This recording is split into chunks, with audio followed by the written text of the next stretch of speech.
মেলা মানে সবাই একসাথে ঘুরে বেড়ানো, অনেক অনেক কেনাকাটা করা, মজা করা এবং খাওয়া দাওয়া করা। বাট আমি এবার মেলাতে গিয়েছিলাম না বৃষ্টিতে ভিজতে গিয়েছিলাম বুঝতেই পারলাম না। তো হেই গাইজ, আসসালামু আলাইকুম and welcome back to my new video. কেমন আছেন সবাই? আশা করি সবাই অনেক বেশি ভালো আছেন। আমি চলে গিয়েছিলাম চৌগাছার বলুন মেলাতে। চৌগাছার বলুন মেলাতে যেতে আমাদের বাসা থেকে টাইম লাগছিল 1.5 ঘন্টা। 1.5 ঘন্টা জার্নি করে আমরা মেলাতে ঘুরতে গিয়েছি। যাই হোক, এটা কিন্তু যশোরের সবচেয়ে বড় মেলা। আমি ফার্স্ট টাইম এই মেলাতে গিয়েছি। মেলাতে ঢুকলেই রাস্তার দুই সাইডে শুধু দোকান আর দোকান।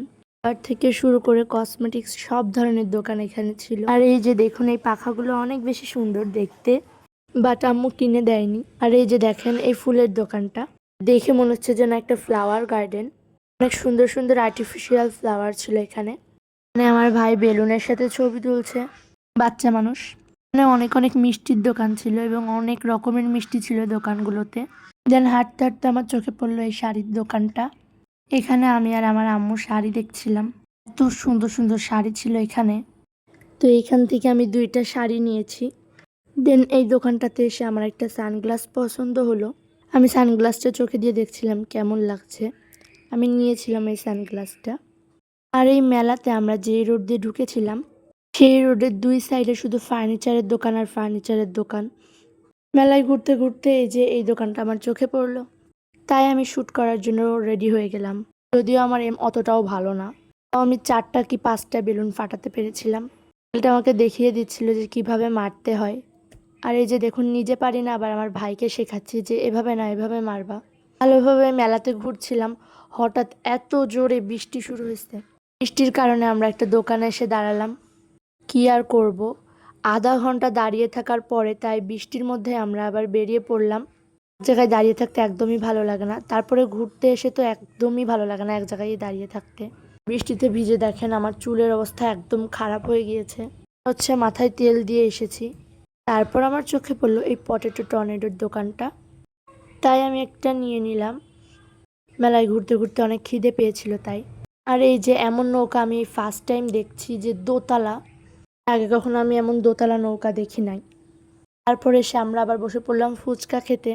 বাইরে বৃষ্টি হচ্ছে তো কি করবো, এই জন্য খাওয়া দাওয়াই করছি শুধু। খাওয়া দাওয়া শেষ করে আমরা আবার বের হয়েছি মেলা ঘোরার জন্য। আবার হাঁটতে হাঁটতে চোখে পড়লো এই যে মালাই চায়ের দোকানটা। আমরা সবাই বৃষ্টিতে ভিজে গিয়েছিলাম, ভাবলাম একটু চা খাওয়া যাক। এজন্য আমরা সবাই মালাই চা খাচ্ছিলাম এখানে।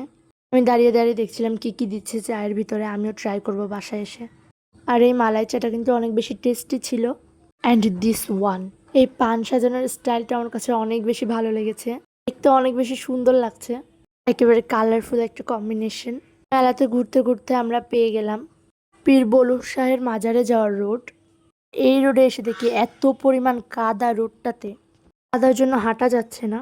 অনেক কষ্ট করে হেঁটে আমরা কপোতাক্ষ নদের এখানে পৌঁছালাম। এই জায়গাটা একটু ফাঁকা ছিল। নদীর পাশে বেশ খানিকক্ষণ দাঁড়িয়ে থেকে আমরা মাজারের এখানে আসলাম। এটা আপনারা আমার আগের ভিডিওতে দেখেছেন। ওখান থেকে বের হয়ে আসার সময় দেখি কদমা, বাতাসা, তারপরে এই যে ছোট ছোট এগুলা কি আমি নাম জানি না, এগুলা বিক্রি হচ্ছে। আর আমি এসে এখানে ছোট মানুষের মতো বেলুন ফুলাচ্ছিলাম। বেলুন ফুলিয়ে আমার ভাইকে দেখাচ্ছিলাম। চোখে পড়লো স্মোকি বিস্কুট, তাই আমরা স্মোকি বিস্কুট খাচ্ছিলাম। এটাও আপনারা আমার আগের ভিডিওতে দেখেছেন। এখন অলরেডি সন্ধ্যা হয়ে গিয়েছে, বাড়ি যাওয়ার পালা। পর্যায়ে এসে এই দোকানটা আমার চোখে পড়লো। দোকানের জিনিসগুলো দেখতে এত বেশি সুন্দর লাগছিল। বাসায় যাওয়ার সময় আমি এখান থেকে আচার নিয়ে নিচ্ছিলাম। চালতার আচারটা আমার কাছে অনেক বেশি ভালো লাগে। এছাড়াও এই দোকানে কিন্তু আরো অনেক ধরনের আচার ছিল। দেন আমরা আবার গাড়ির কাছে ফিরে আসছি। এই দোকানগুলো দেখতে দেখতে রাতের বেলা কিন্তু মেলাটা দেখতে অনেক বেশি সুন্দর লাগছিল।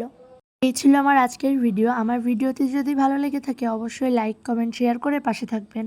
পর্যন্ত সবাই ভালো থাকবেন, সুস্থ থাকবেন। দেখা হবে নেক্সট ভিডিওতে। আল্লাহ হাফেজ।